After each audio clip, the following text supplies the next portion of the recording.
Hey, Safe Harbor. This is Eric. I just wanted to take a minute to talk to all of us.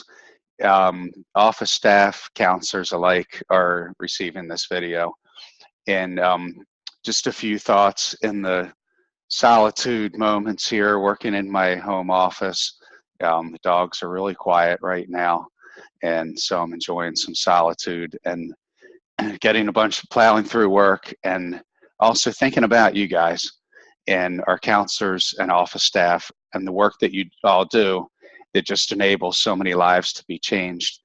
And I was reminded in thinking about that a lot of times situations and life just requires things of us spur of the moment. No warning, no heads up, none of that. Just life comes at us, and whatever's inside of us already, that's what determines what we have to give in those situations. And I have a few thoughts about that God's been impressing on my heart lately that I want to share with you, but also just wanted to give an illustration of that's long overdue. About a month ago, in our office at 1208 East Churchville, our admin office, a young man about 18 came in and he was suicidal and in crisis. And his friend, I think, just saw the lighthouse and our practice name on the sign and didn't know that was just our admin office and brought him in to get help and said, hey, maybe there's a place that there's hope if I bring him in there. And two of our office staff, Jenny and Nikki, just spur of the moment. It was one of those moments where life comes at you, kind of like I don't know whether it was a Nike commercial or Taco Bell or something. Life comes at you fast, and the guy's like flailing and falling backwards, and all this stuff's. I think that might have been a Super Bowl commercial a couple years ago or something. Maybe you all remember that one, but that was sort of what happened with Jenny and Nikki on that particular day.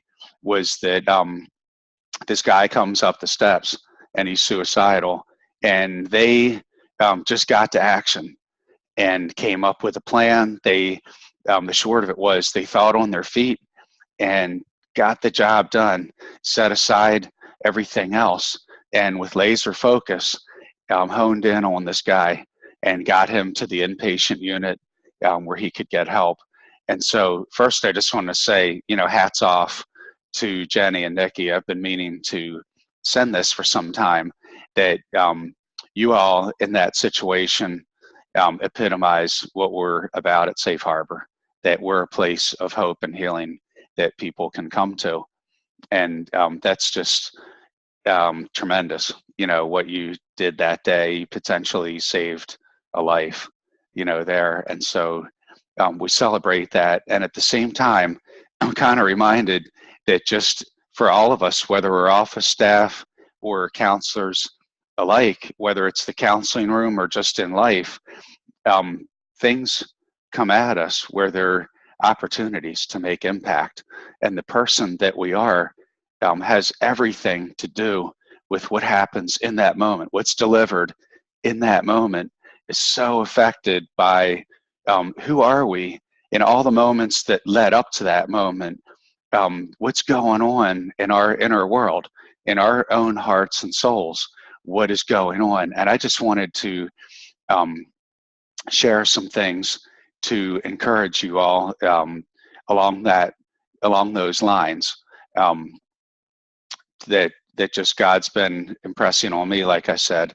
And so the first one, I want to share a quote from Brennan Manning. I've been rereading this book called Abba's Child. I don't know if any of you all have heard of that book at all, but I've been rereading that book. It's like a book I read 20 years ago or so. And I got this great app called the Audible app, and I've actually been listening to it on there. And I wanted to just share a couple of quotes with you. The first one, you can see it on the screen. It says, as we come to grips with our own selfishness and stupidity, don't worry, quote gets better from here, we make friends with the imposter and accept that we are impoverished and broken and realize that if we were not, we would be God. that word imposter there. So when Brennan Manning uses that word a lot, and what he means kind of in the today's slang or whatever, it's a poser. So it's something is going on the inside of us, our true self, and the imposter is a poser who acts something different than our true self. And typically the imposter does not embrace our own brokenness. It's somebody who has to have it all together, that there's an imposter that's alive and well within each one of us. And so then the quote goes on to say, the art of gentleness toward ourselves leads to being gentle with others. It is a natural prerequisite for our presence to God in prayer. And so kind of what I just wanted to share personally for me, that imposter affects our interactions, our work in the therapy room, etc. I was reminded, and I'm going to hit stop share here. I was reminded as I took on a rare client in the last couple of weeks, and I have never met such a driven guy in my whole life. He does Ironman triathlons, which I think is pretty cool. But he said right now he's riding the spinning bike 8 hours a day. And it's clearly a way that he deals with emotions and so forth. And so I'm seeing in him all kinds of imposters that have risen up of not feeling any feelings at all. And so I started thinking of my own imposter.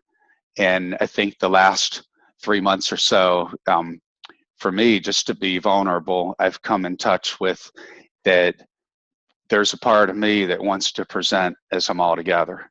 And that's my imposter is, I'm on top of the world. I'm doing great. I'm the guy who is there for everybody else, but I don't need anything from anybody.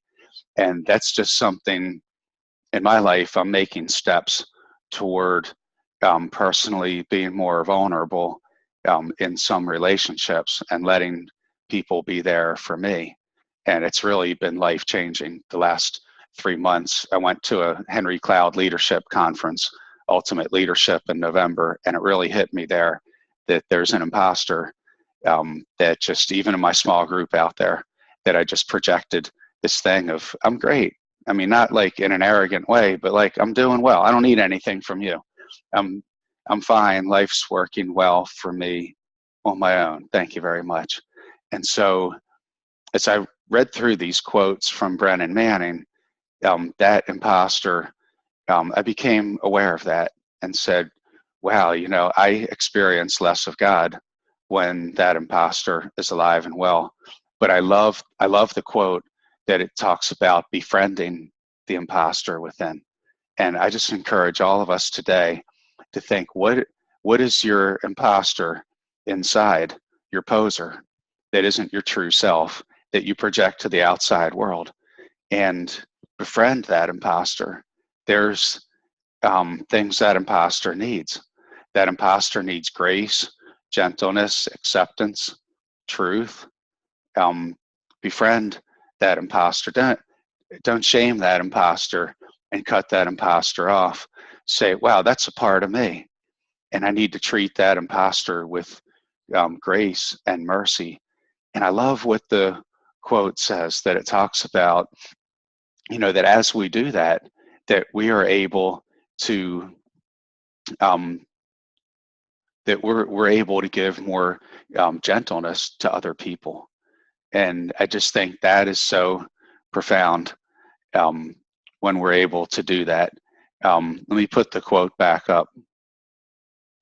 The art of gentleness toward ourselves leads to being gentle with others. And so what I'm saying is just that there's a presence in our office with each other, with our clients, of being able to give true acceptance and gentleness, but with power. That's the paradox, right? That with gentleness and God's way of doing things, that is the pathway that leads to a powerful presence that can be life-changing for people. And that's what we are in the sessions with clients, is we're a presence that's a gentle presence, but a strong, powerful presence. And that's my hope and prayer for us. And I love the second quote from the book as well. Accepting the reality of our sinfulness means accepting our authentic self. Judas could not face his shadow. Peter could. The latter, Peter, befriended the impostor within. The former raged against him. So I just leave that with that thought with all of us today is, are we befriending the imposter within, all the parts of us that aren't what they should be? We wish they were better, whatever we even feel ashamed of. Are we befriending that imposter, or are we raging against that imposter? And so I just leave us with that thought. I hope that in some way that these quotes and just words that I've had to say, I hope in some way that this has been nourishing to your soul, that it gives life inside, that it draws you closer to accepting your true self and ultimately connecting with Jesus in that, and knowing that God accepts our true self, who we are with the faults, the sins, everything, and all, that there's true freedom there, being in a relationship with a God who loves us when we're not as we should be. So thank you again for what you all do today, and I just hope that you all have an awesome day. Thanks.